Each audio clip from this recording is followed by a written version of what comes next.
ជំរាបសួរសួស្តីពុកម៉ែបងប្អូនទាំងអស់គ្នាថ្ងៃនេះខ្ញុំបានទៅផ្សារទៅទិញត្រីឲ្យកូនឆ្មានិងឆ្មារបស់ខ្ញុំស៊ីហើយខ្ញុំក៏បានជិះដំណើរទៅតាមផ្លូវទៅផ្សារដងទុងនៃខេត្តកោះកុងហើយយើងជិះដំណើរបានបន្តិចមកយើងបានដល់កំពង់មូលព្រះបាទជ័យវរ្ម័នទី7គឺស្រស់ស្អាតណាស់នៅក្នុងខេត្តកោះកុងស្រុកមណ្ឌលសីមាហើយយើងជិះបន្តផុតពីកំពង់មូលព្រះបាទជ័យវរ្ម័នទី7គឺយើងទៅដល់ស្ពានកោះកុងដែលមានប្រវែងចម្ងាយប្រហែលជា2គីឡូម៉ែត្រហើយមាត់ខាងស្ដាំដៃគឺចែកដីខុនឆាងខុនផែនហើយយើងក៏មកដល់សា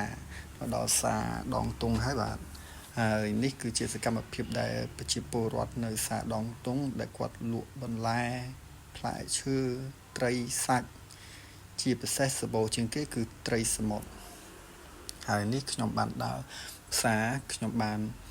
ឃើញត្រីក្រមុំត្រីក្បកនេះខ្ញុំបានទិញត្រីក្បកហើយនឹងពគាខ្លះនេះសកម្មភាពហើយនេះគឺជាប្រកាំងហើយមានបបែលហើយពួកយើងទិញរួចហើយពួកយើងក៏ជិះត្រឡប់មកផ្ទះវិញនេះតាមផ្លូវមកផ្ទះវិញនេះពួកខ្ញុំបានមកដល់ផ្ទះហើយដល់ពេលខ្ញុំបានមកដល់ផ្ទះហើយខ្ញុំក៏ចូលក្នុងស្រាយដូចជា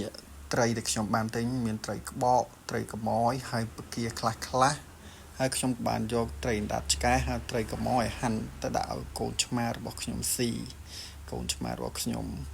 ស៊ីក្លឹបវាឆ្ងាញ់វាណាស់ហើយក៏អរគុណដល់បងប្អូនទាំងអស់គ្នាបាទ